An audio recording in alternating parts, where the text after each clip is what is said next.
제가 원래 이 시사 프로 웬만한 다른 거 좀 보는데 어제 사태 이거 시사 프로 안 보잖아 내가. 너무 짜증나가지고 이준석이 지금 이제 무슨 얘기를 하고 있냐면요. 조금 차분하게 생각하시면 좋겠다. 이 차분하게라는 말이랑 가장 안 어울리는 인간이 이준석입니다. 선택지가 뻔히 있는데 왜 그 답을 놔두고 이준석을 만나요. 자 이제 두 번째 집중 분석 이게 정말 중요한 오늘의 핫 이슈 아닙니까? 예, 두 번째 주제가 김기현은 왜? 라는 제목으로 집중 분석을 한번 해보도록 하겠습니다. 아까 말씀드린 대로 이제 어제 오후부터 아주 숨가쁘게 속보들이 쏟아지면서 많은 분들이 지금 어제부터 좀 많이 열통이 터졌어요. 네. 자 김기현 의문점 세 가지를 알아볼 건데 첫 번째 이준석과 내통? 설득? 도대체 왜? 아 근데 그 만나기 전에 이준석이 김기현 대표 보고 뭐라 그러냐면은 물러나야 된다 그랬어요. 네 맞아요. 그랬죠. 근데 만나고 나서 뭐라 그러냐면은 김기현 사퇴 압박에 싸가지 없는 사람들 강서구 징계 김기현 때문이냐 이렇게 말이 바뀌었거든요. 그러니까 다른 사람은 몰라도 진짜 싸가지 얘기는 이준석이 하면 안 되는 거죠. 선 넘는 거죠. 싸가지의 원조인데 근데 이렇게 말이 바뀐 게 이유가 뭐라고 생각하세요? 아니 김기현 대표가 밖으로 얘기한 것처럼 탈당을 만료하기 위해서 이준석을 만났다면은 탈당하지 마 이 얘기만 했으면 이렇게 변화가 있었을까?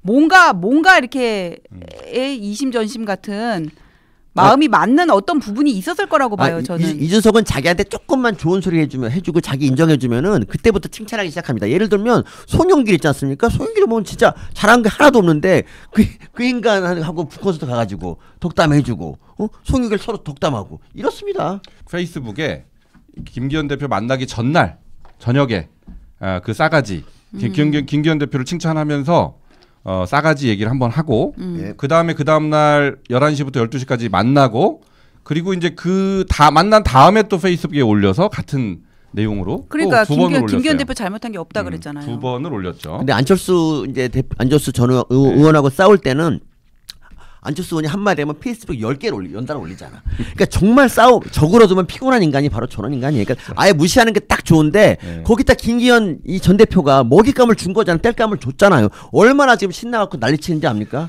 자, 돌아버리겠어요. 김기현 의문점. 제가 원래 이 시사 프로 웬만한 다른 거 좀 보는데 이거 어제 사태 이거 시사 프로 안 보잖아 내가. 너무 짜증나가지고 이준석 얘기만 계속 하나. 이준석이 그렇게 우리 한국 정치사에서 지금 언급할 만한 가치가 있는 인간입니까 여러분? 오늘 우리가 그 얘기를 해야 되는데 왜 그 안 본다 그러면 어떻게 하자는 겁니까?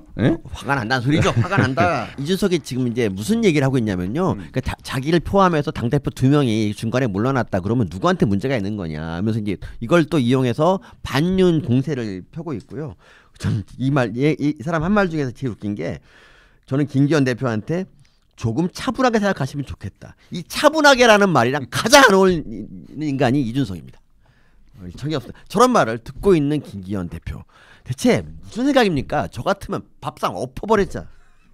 그러니까 어제 그 내용이 알려지지 않은 상황에서 속보만 보고 이제 사람들이 저거 신당 가려고 하는 거야? 라는 상상까지도 나왔는데 이제 뭐 그거는 아니고 김기현 대표 입장은 이준석 대표 탈당을 만류했다라고 이제 자기가 또 글을 올렸죠. 탈당을 만류했다. 근데 그러고 이제 그만뒀단 말이야. 사퇴를 페이스북 글로 사퇴변을 올렸어요. 근데 사퇴하기 직전에 이준석 대표를 만나서 전 대표를 만나서 탈당을 만류했다. 이게 잘 이해가 안 된다라는 거죠. 이해가 됩니까? 어떻습니까? 이해가 안 돼요. 탈당을 만류할 거면 먼저 만류를 했어야죠. 왜 인제 와서 탈당을 만류를 해요? 그러니까. 그다음에 그 전날 장제원 의원이 불출마 얘기가 나온 거잖아요. 예. 그러고 나서 탈당을 만류하러 나온 거나 탈당을 만류하러 나왔다는 거는 그냥 여러 가지 이유 중에 하나거나 아니면 그냥 명분이 아니었을까 싶어요. 그러니까 다른 어벤져스 팀 이현종 논설위원이나 뭐 이런 분들하고 약속은 깼는데 깨버렸다는 거 아니에요. 그런데 이준석은 만났어요. 그리고 자기 사퇴하기 본인은 알았을 거 아니에요. 사퇴를 하겠다. 근데 그 몇 시간 전에 만나서 얘기했죠. 탈당을 만류했다. 사퇴 결심하고 만난 거죠. 사퇴 결심하고 글쎄요. 만나면서 나 이렇게 사퇴 얘기를 뭐 하겠다고 얘기는 안 하지만 뭐 이게 마음을 비췄겠죠. 뭐 이런 점이 나 어렵다 이렇게 얘기를 하니까는 이준석이 이제 그걸 받아가지고는 자기 장사를 하고 있는 게 아닌가.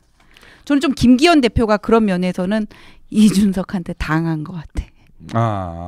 이준석한테 당했다. 이준석이 이 사실 알리고 나서 30분 만에 사퇴했지 않습니까? 네네. 이준석이 알릴 거라는 몰랐나? 난 그것도 이상한데. 그러니까 사실 김기현 대표한테 우리가 그 당시 우리가 이제 보수에서 요구한 게 그렇게 어려운 문제도 아니에요. 그냥 저기 뭐 당 대표로서 이제 역할을 좀 이제 좀 축소하고 그냥 다른 당을 쇄신할 뭐 방안을 생각해 보라. 뭐 나 불출마해라. 뭐 이 정도 의견이고 이런 거를 갖다 뭐 굳이 이준석이나 어벤져스 팀이랑 얘기할 필요가 없습니다. 그냥 가족들한테 나는 여기까지인가 뭐 여보 이 정도 하고 그냥 얘기하면 되는 거. 이게 뭐 이렇게 어렵습니까?